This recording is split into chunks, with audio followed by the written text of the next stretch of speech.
Welcome to the Work is Weird Now podcast. Whether you're nearing retirement, entering the workforce for the first time, or caught somewhere in the confusing muddle in the middle, you're likely sensing it and you're probably living it. We know we are, and we want to know why. Listen in as we interview experts and everyday people like you to find out how best to navigate the ever-growing weirdness of work in the modern age. Welcome to Work is Weird Now. Today we have with us Jaroslav Dokoupil, who is a leadership coach, futurist, and learning designer who has worked with thousands of leaders across 35 plus countries. As managing director of RQ Genesis and chief learning officer at OpenExO, he helps organizations navigate disruption with purpose and resilience. And we'll be talking to him today about AI and how we can effectively partner with it. So welcome. Great to be here. Great to have you. So as you know, if you've been listening to our podcast for a while, we have been grappling with AI, partly because of the enormous repercussions on work, but also because we as individuals have been searching for our own meaning and definitions around this topic. In your work, you have described AI as a genie, I think was one of the definitions, uncharted territory, and even an alien intelligence. You just start by telling us, what do those metaphors reveal about how we should approach AI? And is there one particular metaphor that you think is strongest? Yeah, I think it's a great question. And actually, I must say that most of my work lately has been focusing on AI. So I have almost like pivoted most of my business in that direction. There's just a lot of things happening. And with AI, I find it that the technology is so new and it's growing so fast, and the capabilities are evolving so much that it is actually helpful to use metaphors to kind of describe it. And so that's why I came up, for my clients, for my programs, with these metaphors. The first one is kind of AI as a genie, and that literally is kind of like the genie out of the bottle. And what that means for me is that you can, like, the time between having an idea and actually manifesting it in real world is radically shrinking thanks to AI. A lot of people are able to do things that they were not able to do without AI. So it's almost like becoming kind of like a genie. Almost anything you can think about, you can actually make happen. And the tricky thing with a genie, of course, is what do you want to wish for? If you can wish for anything, if you can make anything happen, what do you actually want to wish for? Because many times we wish for things that we don't actually want at the end when we get them. So it actually brings up some interesting questions about personal values, kind of sense of purpose, vision, and things like that, because you now have this capability to bring this to life. So that's, I think, an interesting one. The Uncharted Territory, it's almost like in the Star Trek, if any of you are fans, kind of to boldly go where no one has gone before, because the territory is like, it's always expanding and there is always new things. And why I say that is that I think many people think that, like, AI is something that we already know, that it has some boundaries. I just need to learn it. But actually, AI is evolving all of the time, and like it's kind of expanding in what it can do. And I would even like venture to say that there's nobody on this planet today who knows all of the possibilities, even of the current AI models. And they are actually changing, every week. So I think we are in some sense all explorers. There are people coming with new things to do all the time. Even the researchers, they are discovering new things. There is something called emergent properties in AI that, many times even the people building it can't fully foresee, kind of what's going to happen. And it leads me to the third one, which is the alien intelligence. And this may be a little bit a strange one, but it's almost like there is another intelligence suddenly on the planet that wasn't here before. And I think as humans, we tend to think of ourselves, I don't know if it's actually true, but we tend to think of ourselves as like the most intelligent species on this planet.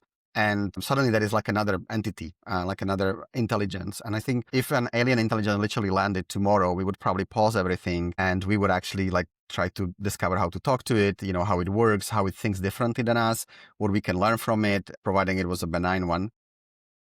But with AI, somehow it's been introduced slowly and we almost sometimes treat it like as a software or like something like that. But I actually think it would be helpful for us to like really treat it almost like another intelligent entity that is kind of here among us, and ask ourselves some questions like we would ask with the aliens. So how do we fit in with this new intelligence? What is our relationship with it? How should we best orientate towards it? What it can do that we can't, and other way around, and stuff like that. So it brings up, I think, some deeper, almost philosophical and spiritual questions about us as human beings when we interact with it. So I find that these three metaphors helps to kind of move a little bit up from, here is a new AI tool, or like here is a new AI thing that I can learn, to something much more broader. And I think it's more accurate kind of to where AI is evolving over time. I don't know if any of them is a favorite one. I would think all of them, have something to contribute. Yeah, absolutely. I was just thinking of all the various Black Mirror episodes I've seen as you were talking about the alien That's right. alien intelligence. That is right. So you talk a lot about partnering with AI, and I think we've acknowledged repeatedly on the podcast that there's not really an option in terms of whether or not we engage with it now. We kind of have to. But what's the difference in your mind between partnering with AI and simply using it as a tool? Yeah. I think there are many kind of differences. I think the key one is approaching AI with intention. Actually, as any kind of a relationship, if it was a human one, you also would like to think, what is my intention for this relationship? And also kind of knowing who I am, what matters to me. So when I run programs, we look at the human part first. So I actually work with people on their values. We do like a kind of a history mapping exercise, then their values, then a sense of purpose and a vision, because I think that provides kind of an anchor, because AI can be so overwhelming with all its capabilities. It's programmed to be helpful, which, sometimes is good, sometimes not. And, it will keep evolving as well. So what we have of AI today is actually the least advanced AIs we will ever have, which is, something to think about, because they already surpass most of our understanding of what we can do with it. And they're quite amazing, but it's actually like the most clumsy and the least developed AIs that we will have. So I find that for this human AI partnership, it's very easy to get lost in the relationship in some sense.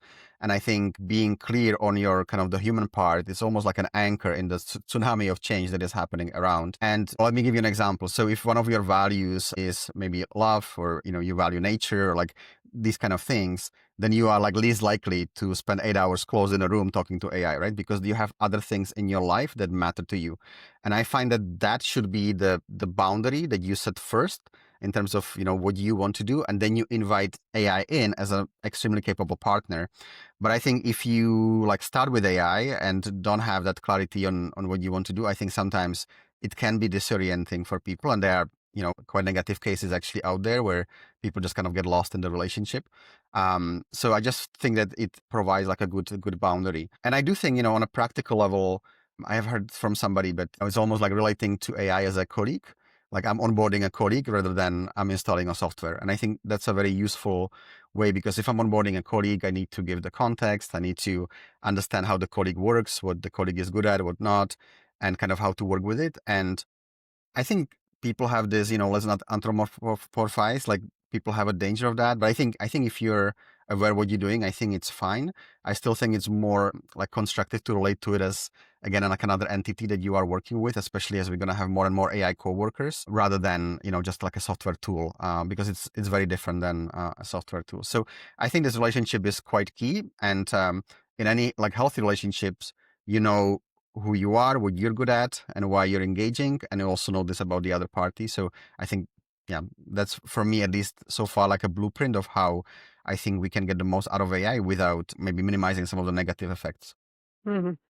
I was just going to ask actually, do people need a strategy towards using AI, but almost seems to putting it straight into a professional sense almost. And what you've just spoken to there is personal values. And Yeah, I've personally used AI first in work, right? yeah, And I imagine yeah. not people are the same. Are you actually saying shift it towards your personal life more? And once you understand that, you can then apply it in a better capacity in a work environment? Not necessarily. I think, it can be used in both ways. I do actually, it's interesting that you said it. I do actually literally say when I work with people that I'm helping them to design their own personal AI strategy. So I think the word strategy is absolutely correct. And I think it applies to work and life. I would say that most people that I work with apply to work first. But, even in work, I think you should know what are your values, what your vision is, Mm. what your purpose is. And that's been like in a workplace, because I work as a leadership coach for almost 20 years. And that's been a big topic in all of my coaching calls, people figuring out what they want to do, how they want to build their career, how their current job, fits into their broader kind of thing. So I think those things still apply. But I would say that, most of the use cases, or when I work with people, most of it is work related. And for me, there's like a distinction between like having AI as a toy, as almost like an entertainment. And that's where we all started, just like experimenting and getting recipes and haikus and poems and all that kind of stuff. But I think we are now at a stage where the AI becoming so capable and so pervasive, and the opportunities for people who embrace this are so huge in work, that I think we need to move it to the next level. And that's why I think it's good to be intentional and strategic about where you invite in and how you actually leverage AI in work as well. Is it mostly automation? Is it also augmentation? Do you work with AI to do completely new things and kind of many other things around that? I want to define augmentation and my Automation. brain. Automation. Automation. Sorry, when then? Automation is when you're taking some processes that you normally do that, take you kind of time, and you literally find ways to build automations, meaning kind of sequences of steps in different kind of either AI systems or different automation tools like N8N or Relay.app, or Zapier, where you build kind of literally automations that help you to do things. So, a typical one, in my course business would be just taking payments, sending onboarding emails, like a lot of these things that I would do manually, when I'm building things. You can have automations to do that, but you can go more sophisticated with that. I was actually just reading a report earlier this week, and they were saying that the biggest cost savings so far in companies implementing AI actually come from like very mundane things, like maybe like a very old invoicing process that suddenly can be automated and overall saves 2 million a year, 2 million pounds a year and stuff like that. So there is like a lot of potential there. And there are now also like agentic AIs being used. So for example, there's a Chinese company called Manus. Also ChatGPT now has an agent function. And that actually means that you can kind of zoom out and abstract. So you can, for example, say, find me open roles, in the UK that are currently open in the learning and design space. And the agent actually has its own computer, and it kind of goes, it looks at Indeed, it looks at, all of the websites, LinkedIn, and it actually does searches for you, to come up with things. So I would say this is like an automation where previously you'd have to do it manually. It would take you a lot of time, and you work with AI to basically do it faster, and you build all kinds of different automations. I have actually distinguished so far 8 different kinds of AI agents. So, I won't go into all of them, but it's kind of a rapidly evolving space. For the augmentation though, and I must say that for me, the augmentation is actually more exciting than the automation. Maybe a little bit more creative person and like a little bit less process-minded person. So for me, the automations, I see they are helpful, but for me, the augmentation is more exciting. So this is what actually you can do with AI, things that you would not be able to do by yourself. Like you almost access something completely new with AI that actually goes beyond your existing capability. And that could be like in 2 ways. One of them could be that you need to go and learn this new thing and then you can do it, but you do it with AI faster. Or actually there are things that you might not even be able to learn, and it creates something quite amazing. I can give you 2 examples from my like learning design work. So I was preparing colleague working with him to prepare him for a workshop with a team, and we did kind of, it was about team functioning, team effectiveness, and we did quite a thorough assessment. It was about 50 questions, I think, to like 30 people. So we had like 1,500 data points or something like that at the end of it. And we wanted to visualize what they kind of got. And there was like 16 different dimensions and different things. So normally I would probably have to either do it manually or maybe in Excel do some kind of graphs, or maybe like hire a data analyst to do it, and etc. But I actually, sometimes you have to try multiple models. At the time it was called O3. It was one of the ChatGPT models. And I had like that, like looking at the data and then basically visualize for me little graphs. It took me about 2 hours to set up, but once I knew it, I did about 40 graphs in about half an hour. And, I had them make like in a website, and then I make it into a PDF. So it was like a really nice report with these graphs. And that's something literally I could not do just alone. Like it would take me like a very long time. I would need to go to my economics studies days and, like relearn some statistics software and stuff like that. And this is like a one example. Another example, I'm now like designing a kind of like skills-based training for a company. And I am working with AI to actually write, like, I call it like a context document. So basically I would take a topic like, I don't know, building a team. And I would, from my own learning days, I would prioritize some frameworks, and then I have it write a context document that basically describes like, this is why, team is important. These are the phases. These are the main models. This is like a good team, bad team scenario. So I have defined like a structure and create maybe like a 6-7 page document. Then I paste this into Notebook LM, and Notebook LM creates an audio summary out of that, which is kind of like a podcast, which is actually, I find out it's surprising, but it's a very engaging way to learn. Yeah. It's much better than listening to even me presenting a concept. It's actually like 2 people talking about something. So I make that. And then now they also have video summaries, which I can make into video lessons. So I can basically create amazingly engaging content, which is a podcast that the clients can download. So instead of sitting by an LMS and studying something, they can just download a podcast on their app, and they can learn in, 20 minutes a day. They can learn 20 different topics over a course of a month in a very, very engaging way. And I could not do that. I mean, I could not script the podcast, record it, have 2 voices. Like I could not do it so well, but actually with Notebook LM, it does work well. So those are some examples. And I think all of us, when we are expert in a field, we can invent our own augmentation kind of use cases. But I think that's where AI becomes very powerful, when it allows you to do things that you've never done. Final example might be coding, right? Like you can actually go and code, very simple website or like a simple game, even without knowing any coding language. And that's quite powerful as well. So that's augmentation for me. I hadn't realized that. I can now picture 3 brands that have targeted me on LinkedIn with micro learning ads and stories. And I'm like, oh, that's what that is. That's exactly what that is. And it's that realization of it's everywhere. There's even I think I'm pretty switched on with it. It's actually even more so, even more so than I realize.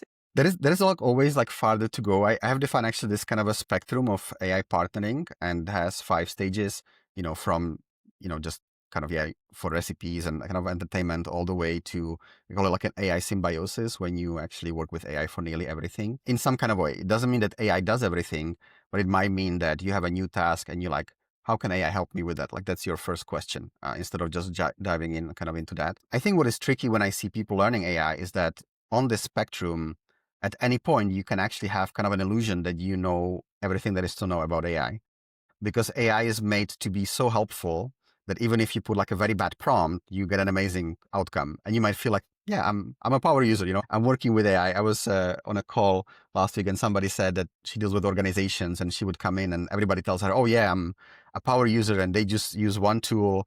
And then she find out that they use it to create images and maybe like a recipe for their dinner and stuff like that. But they feel like they are power users because you never see what's next on that spectrum. You never see what are the other ways unless you see other people actually working with it. So you almost need to be exposed to other people who are farther down the line to kind of show you like, oh, more is possible. I can do more with it. Because at any point, you just feel like I'm using it well, it's giving me the answers I want. So it's all great. So that's kind of a paradox, because when you take like Microsoft Word or Excel, when you start using it, you know that you're not a very good user because you can't do most of the things. So you need to go and learn. But with AI, it's so helpful from the very beginning that actually it might create an illusion that is like, oh, you already know all there is to know. Yeah, that's a really good point, actually. I just discovered, I think it's called vibe coding last week. I had That's an right. idea for an Yeah. app and basically created an app in Yeah. about 2 hours. Yeah. I mean, truly amazing, right? If you dream it, it can happen kind of stuff. Yeah. Absolutely no idea what's behind it or how much of a mishmash the code is that's making it work, but it's really, really amazing. And you're right. You walk away thinking, oh, I'm a genius. I've cracked the whole thing. Give me my super user badge. But actually, to that point, I know you have a career in learning design. And I keep seeing people post things on LinkedIn that says so-and-so has received this certification around AI, and I keep thinking, God, like how soon till that's outdated, or how much could that possibly cover? It's just not the same as it was before when we got a certification in marketing or whatever, something that has a finite amount of information, more or less. And I think given the exponential development of AI, human learning, as you've put it before, as tending to be more linear, how, do we need to learn an entirely new way, or is it more about a sort of unlearning of old habits? Yeah, I think of all that you have said. By the way, just this difference between our linear perception of the world around us and the exponential growth of information technology, which has now been documented not only with AI, but actually everything from biotech or like all of whenever technology becomes information enabled, it starts to grow exponentially. And, I think if there is like a one key insights out of this, like I think if you embrace this mindset, what that means practically, that you can look at a technology when everybody's saying, oh, it can't do this, it can't do this, you know that very soon it will be able to do that, right? And you can see kind of where that grows. However, it's very difficult for us as human beings. Like most of us, when we go to sleep, we expect the world to be pretty much the same tomorrow. We think of the future in linear ways. When you ask, where are you going to be in 5 years? We usually do a linear extrapolation. So we say, okay, this is what I'm today. This is what I'd like to do. This is what I can realistically achieve. So this might be what I will be in 5 years, right?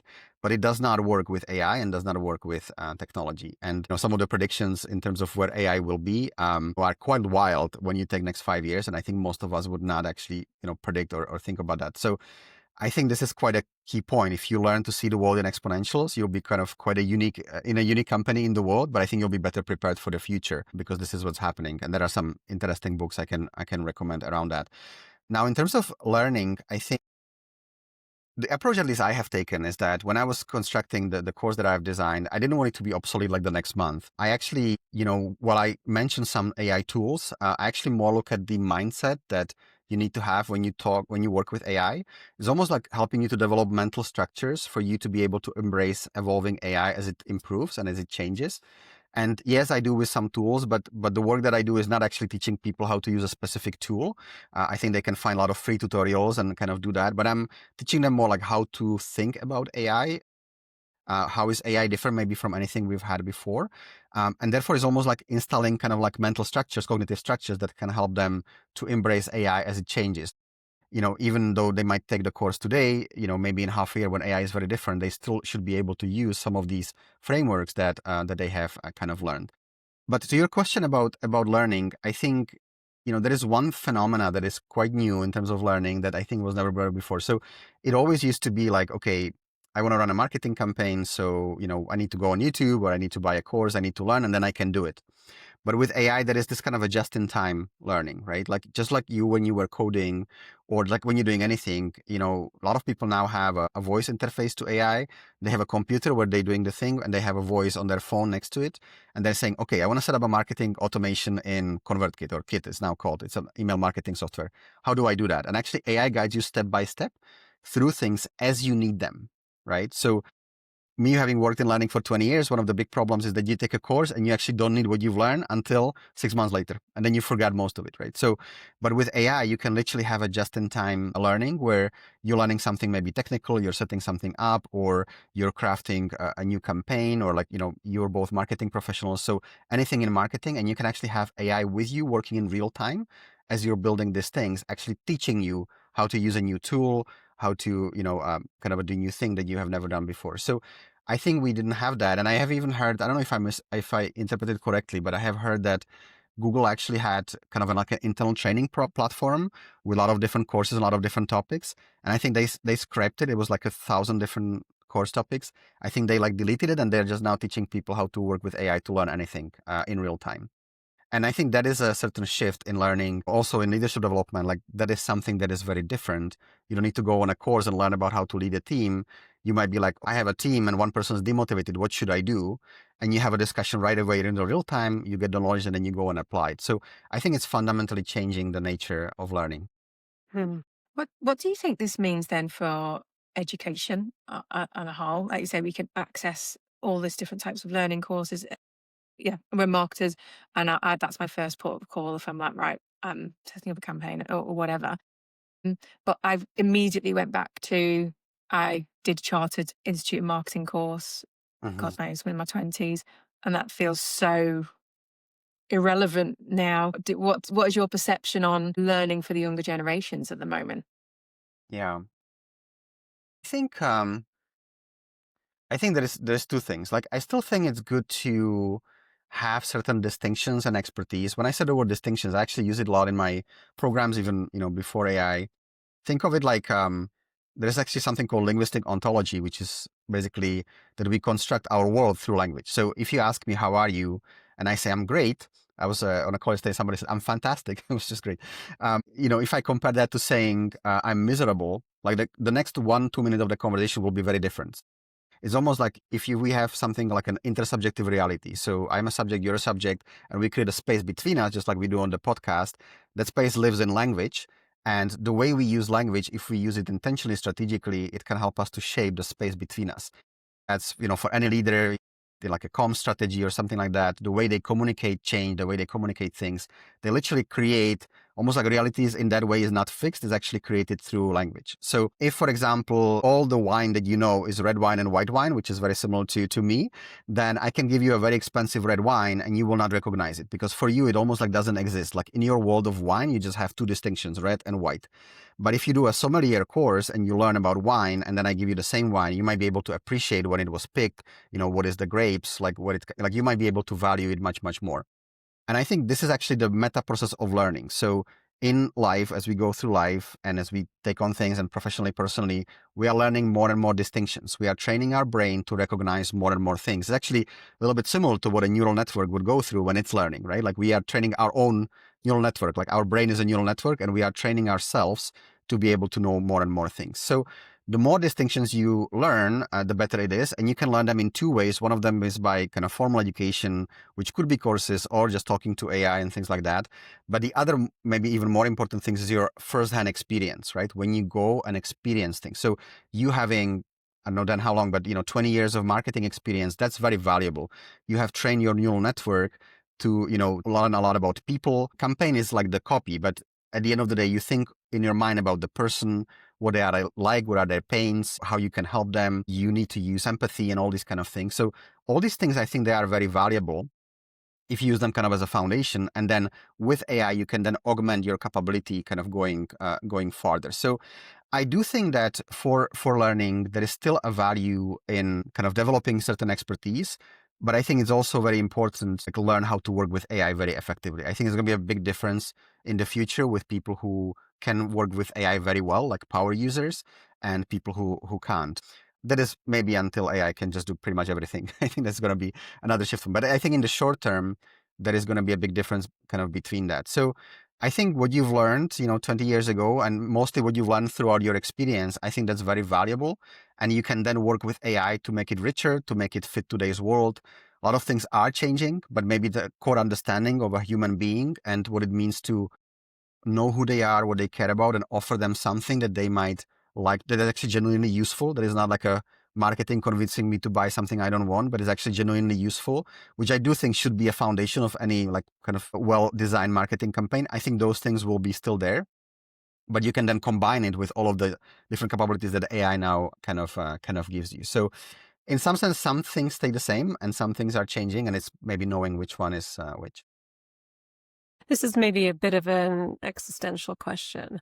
But before we get into your AI Compass, which I think is a brilliant tool for how to partner with AI, as we interact with AI, we give a lot of ourselves to it, right? It's literally being trained on those interactions, right? So we are very much in a relationship with it where we are almost being, for lack of a better term, bled dry by this system, right? So we're almost contributing to our own demise. How do we protect the bits of our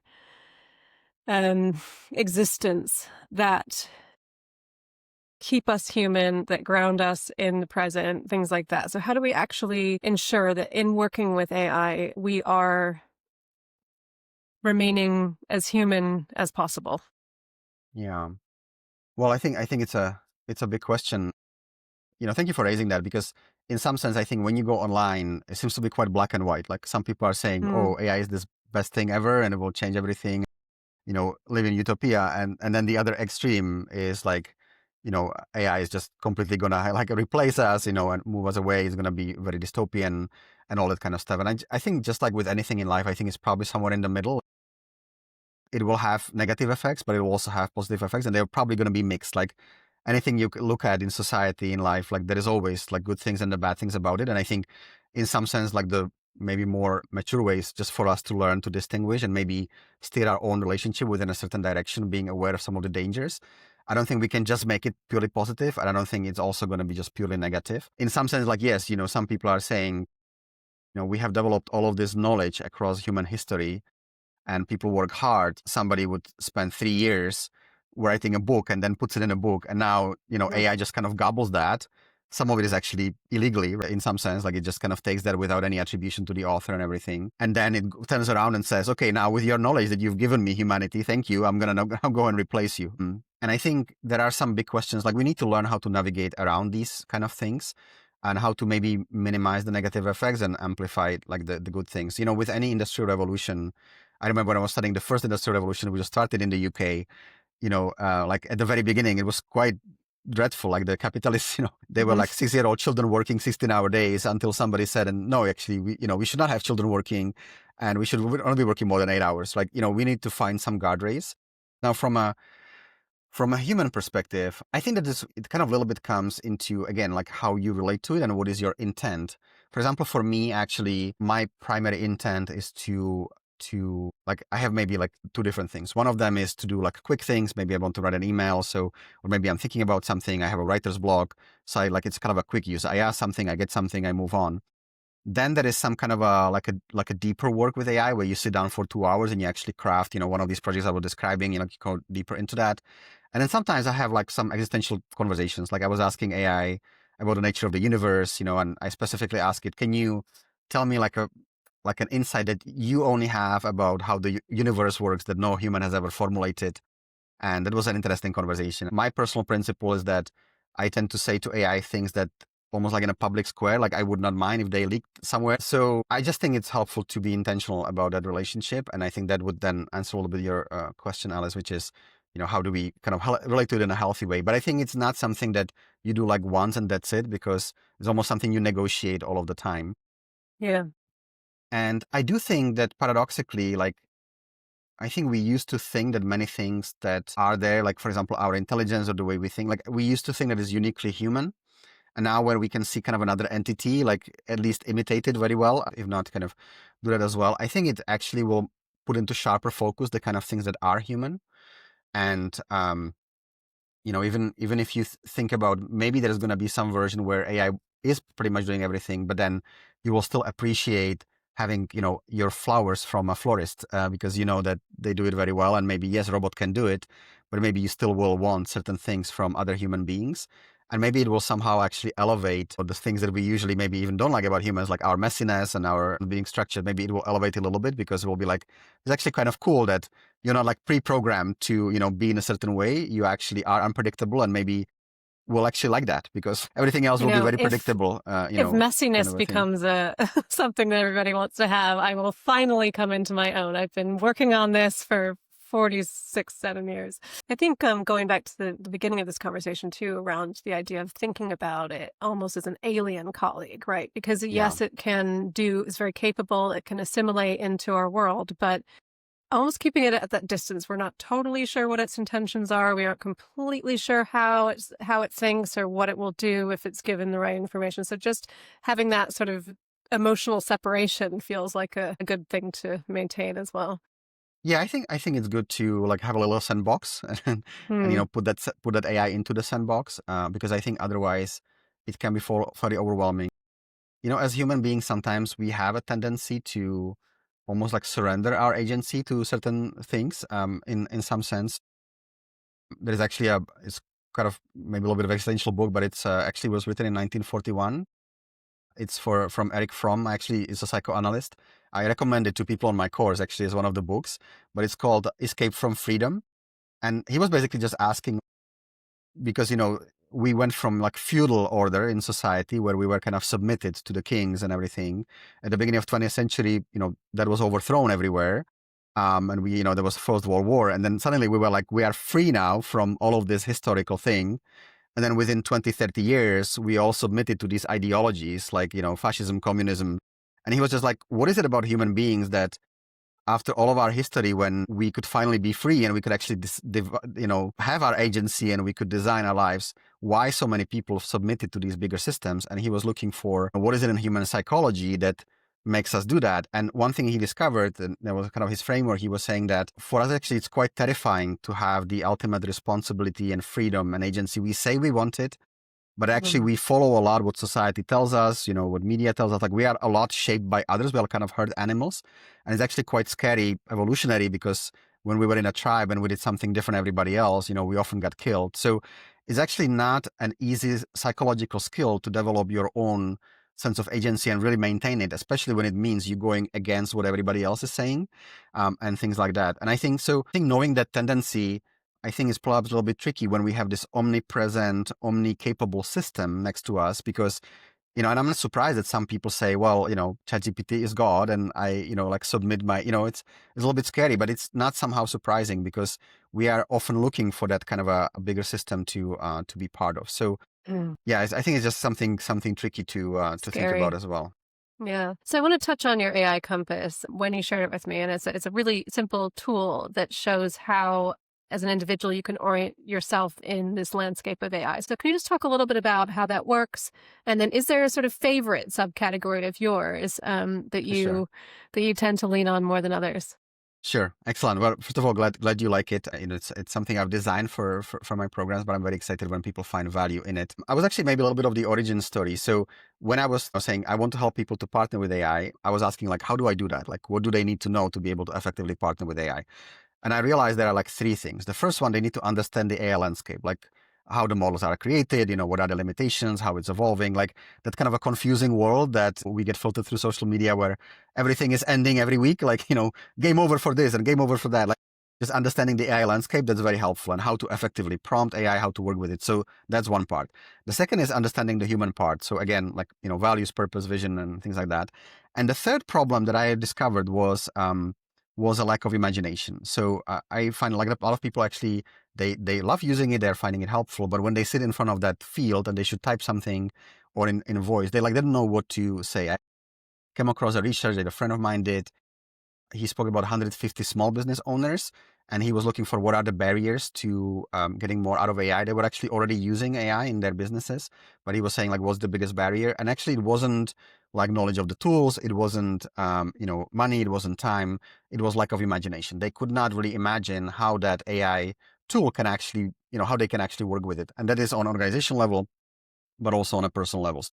With the Compass, I wanted to give people a very simple visual tool that they can use when they are sitting in front of an AI and they have a task to do, and they may be struggling a little bit to know, how can AI help me? And it's kind of a wheel, and you can almost place like any task in the middle, and then it has like 6 categories. So it has things like to learn. You can learn new things with AI, to grow, to create new things, to build, to discover, and then to collaborate like with other people. So it has these 6 categories, and each one of them has 3 use cases. So altogether, it's 18 different use cases on that Compass.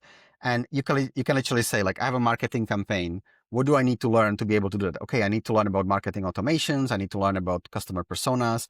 Like, that's what I need to learn. And you can ask AI to do a deep research on that topic, put into a report, and maybe put it into a notebook LM to have a podcast. And in 20 minutes, you have learned all of the key concepts that you need to learn for your marketing campaign, right?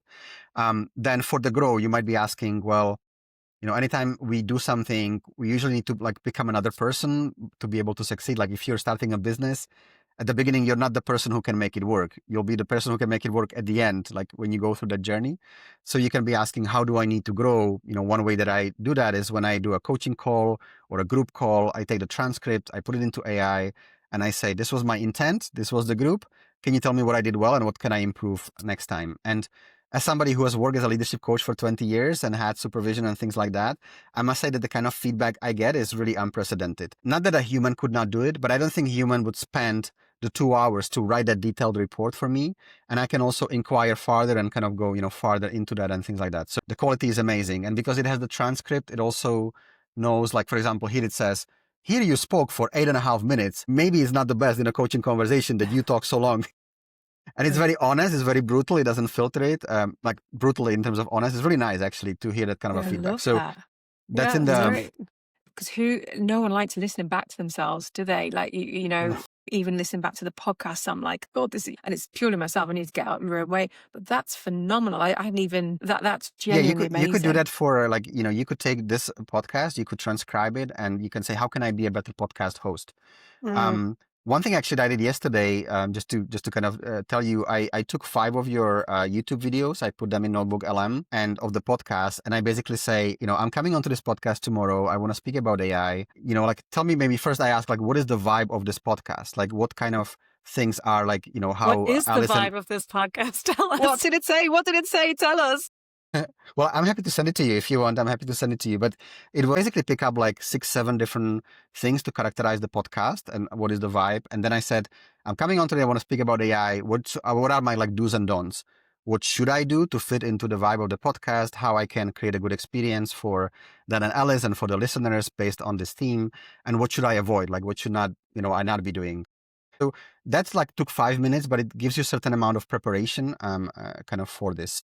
That's in the grow part. In the create part, yeah, like images, videos. I don't know if you saw the Google Genie. It's a new model which creates like a live interactive. So you can give it like a painting, or you can describe something, and not only creates the video, but actually you can navigate it. It's like a computer game. You can walk in it. So you can say like, I want to be on Mars, and it actually allows you to roam with a rover, a Mars rover on Mars, on any kind of a thing. They just released it about 2 weeks ago. So that's, in the create. I don't know if you've heard of the Velvet Sundown is the band. So when you go on Spotify, there is a band called Velvet Sundown, which has over 1 million subscribers, and it's all AI created. And it's like a soft rock, and it's really nice. Actually, you wouldn't say it's AI at all. Hmm. It's really, you know, it has a singer, you know, all those kind of, so that's like in the create part. There's also about visioning. In the build part, you have like planning, designing things. Like I would, you know, designing a campaign, like a company strategy. You can do that. There is like one of collaboration, you know. So there's like all kinds of different ways people can find it in the Compass, but you can literally put any task that you have, you place it in the middle, and then you can say how AI can help me with that task. And I continue actually using the Compass myself. Like I continue looking for new use cases and things. Maybe two of my personal ways. One of them is just Notebook LM. I mean, that's really has like really dramatically changed my life, because I have all these like reports stored on a drive that I will like, oh, here's a good PDF report. I give an email and like, I'm going to read it sometime. Then sometime never arrives. So there are all these like 20, 30, 50 page reports about all kinds of different topics. I'm a very curious person, but now I put them in Notebook LM, and actually, I have kind of I have like a practice where I listen to podcasts, I listen to audiobooks, and I now listen to these, you know, about 2-3 hours a day, usually when I'm cooking or driving or like doing something. So I can go through a lot of content. It's like my learning time in my business, because I think learning is still one of the best investments. So I would just put the reports, I have the, you know, the podcast, and then I listen to it, and I can digest a 100-page report, you know, in 15 minutes. Maybe I don't get everything, but I get most of it. And actually over time, I have even like compared it. It's actually quite precise. So that's one use case. And the other one that I find fascinating is actually a voice interface. I would just like, you know, take a walk, or when I'm, you know, driving somewhere, I would actually talk to AI through a voice interface. And I found that has like, you know, it's very different than typing, because typing is maybe more like create this, create that, create things. But for the voice, is more like an exploratory thing. I use it in two ways. One of them is to learn about new concepts. Like there is this book called Atlas Shrugged that a lot of capitalists are speaking about. So from Ayn Rand, and it's a big book. You know, I bought the audiobook. It's like 60 hours. I'm like, I don't think I'm going to listen to that. Start So I going. just asked, you know, AI yesterday to summarize Atlas Shrugged for me. And the other way is sometimes I'm thinking about a partnership with a business. So I would just say like, this is what I'm thinking. This is how I want to structure it. What do you think? And then it actually like coaches me to put a partnership, and then it's all written up. So then I can come home and I can say, can you take our last conversation? Can you write it into a plan, or can you draft an email based on this approach we have designed together? So I kind of, you know, work with it as a thought partner, and I find that it's much easier to do in a voice interface than to do it when I'm typing. So those are maybe like a couple. And that's incredible. That's really inspiring. I want to go out and do lots of things differently now. And I mean, do you feel like you lose anything in that process? I mean, I think one of the things that's been occurring to me lately is that I feel like my ability to hold on to all this information is challenged, because my brain only has a certain amount of capacity, Yeah. and the stickiness thing is a real issue. Are you losing anything in the process of partnering with AI so much? Do you feel like you have to check yourself and ensure that you're retaining that original thought? It's not clouding your originality, you know, whatever it might be doing. Yeah, I think that's again a great and very, I think, nuanced question. I think what's important for us to realize that certain tasks in our work, you know, are some things that we really want to do personally, not only because of the outcome, but because of the process. And they really, really matter to us. So I know that you had a Simon on, which I Yeah. know. And he just said, you know, I tried a book with AI and then I wrote it myself, because that was really important to him, right? Like that book is a distillation of, you know, 10, 15, 20 years of knowledge about the world. And he wants to express it personally. Like he doesn't want AI to say it for him, even though maybe AI would kind of do that better. So I think there are certain tasks that, you know, we should be very mindful. And these are so important tasks for us. They are so unique. We're almost like singular in that way, you know, and I think this is actually applicable to any professional, right? So if we say like we all have this like one singular thing, I think that one singular thing you don't want to outsource to AI. You want to discover almost what that is. In my lighting design work, for example, my like process when I'm designing a workshop is I have this paper notebook. Is actually for painters, for people who sketch things. And it's like this, you know, it has a hard paper, it has a nice hard cover. And that's what I do all of my thinking. So I remove the computer, I remove the phone, I switch off the music, I'm just me in silence. I open up this notebook and I use mind maps from Tony Buzan. So I create like a mind map, and that's how I structure my thinking about any new strategy, about marketing campaign, about promotion, about a workshop. So I structure it in a mind map, and then I might write like a, you know, like if a workshop I have 4 hours, this happens the first 5 minutes, then this, then this, then this. Then I take that and I go and I record my voice talking through it. Like I talk through it. Then I have that transcribed. And then I have that AI to turn that into a beautiful detailed outline. Like the design is mine. I have done the thinking, but then AI can save me 2-3 hours on writing that outline, right? So I find that combination helpful. There's actually some research that was launched about a month ago. It kind of made headline because it was like, ChatGPT makes you stupid. I think that was the headline. Yeah. As every time, there is some kind of a clickbait. But they made an interesting research. They took, I think, about 50 people who were students, and they asked them to write an essay for their studies, right? And there were 3 groups. The first group was like, go and do it with ChatGPT. The second group was no ChatGPT, but they had Google. And the third one was write it on your own, like without Google, without internet, anything. Just write it, with your own thing. And they put them in MRI scanners, and they were scanning like what happens in their brains as they engage with these tasks. Now, I do want to say that the validity was a little bit strange because at the end they had 50 people at the beginning, and at the end they had like 13 or something, like a very small number. So it's a little bit kind of anecdotal more, but I think it said something very important. They find out that the people, and we would probably assume that the people who work with ChatGPT, their brain was not lighting up as they were writing the essay because obviously ChatGPT was writing it for them. They also found that when they handed it in, they couldn't actually even say what was in it properly. Right. They didn't remember it was written for them, by ChatGPT. The one with Google and the one with doing themselves, their brain was like the creative areas was lighting up and everything. But then what was interesting was that they, like a month later, they swapped them around. And they took the people who were working with ChatGPT and put them to do manually, and then the other way around. And what they found is that the people who started with ChatGPT and then they were doing manually, they were finding it quite difficult to like work without it because they kind of got used to it. They also actually found that some of the syntax in their writing was similar to how a ChatGPT would write. So clearly like kind of an impact. But I think the most powerful was the other group where they took the people who did the thinking on their own and they had them work with AI. And what they found is that their brain exploded in terms of creativity. All the areas were lighting up. Why? Because they did the thinking already. And they used AI to augment their thinking. So to find proofs, to find statistics, to stress test their ideas, to evolve it and make it farther. So it seems like, at least from this one study, which again is just, maybe very small, but it seems like the better way to do it is to do the thinking on your own, to go through the hard pain of thinking about something, but then work with AI to do all of the practical bits, all of the bringing it to life. Right. Well, Jaroslav, I honestly feel like we could go on for hours more, but unfortunately we need to edit this down to one episode, but hopefully you'll come back again and talk to us again, because I think there's loads more to discuss here. Just in summary, is there one kind of key takeaway you'd give for businesses and for individuals who are looking to partner better with AI? What would you tell them? Yeah. Well, one thing I would say is because I read another report that about a month ago that said in the US, I think 64% of people never used AI and actively will resist it in their work. I found it quite interesting, and I can understand it. But I guess the key message would be, this is such an important phenomena that I would encourage everybody. Like I said it when ChatGPT came out, it was, I think, December 2022 or something like that.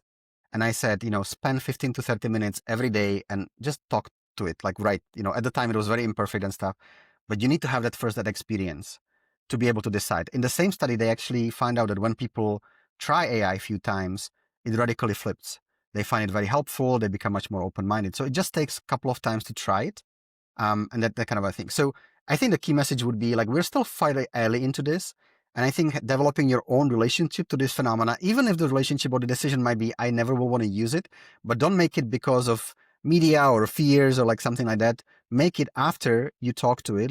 And I would say for any kind of professionals in the knowledge work, I do think that it's going to be very difficult to be very successful without it, at least in some of the professions. So I would definitely say don't.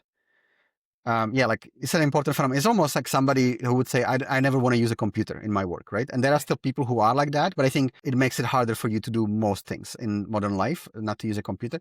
I think it's going to be the same with AI. And I think the more you can understand AI, the more you can develop like your healthy boundaries, the guardrails and everything. So I think that's quite key. So that's probably one thing that I would definitely kind of recommend as a takeaway, like find your own way to relate to it, that fits your life, fits your values, fits what matters to you. It can just be for recipes, but have a way to relate to it and design your own approach. That would be, I think, a key takeaway from my side. Fantastic. Great advice. Well, thank you so much for being here. That was really, really fascinating stuff. And I'm certainly inspired to go out and think about how I can use AI in new and different, wonderful, weird ways. That's Thank excellent. you. Thank you for inviting me. And it was really great to see you grow through the podcast and just spinning out more and more episodes. I'm a big fan. I'll continue following. And thank you so much, Jaroslav. It's so hard to go from 0 to 1, from nothing to something. And you have done the hard work. So now it's just kind of scaling that. I also, is it okay to say I have a website where people can download Yes, the please Compass for share. free? Yes, Yeah. of course. Please So share any contact they can go details. to, it's probably better to put because my name is maybe a little bit kind of not intuitive for spelling, but it's jaroslavdokoupil.com/AI Compass. People can download their own version of the AI Compass. So if they want to try it out for their work, it's for free. They can download that and then they can have that. So that's maybe the best way to try some of the things that we were talking about. Perfect. And I'll link everything in the show notes, so we'll tag you on all the channels. Thank you so Perfect. much. Thank Excellent, you. then. Excellent, Alice. Thank you very much. Bye. Thank Bye. you.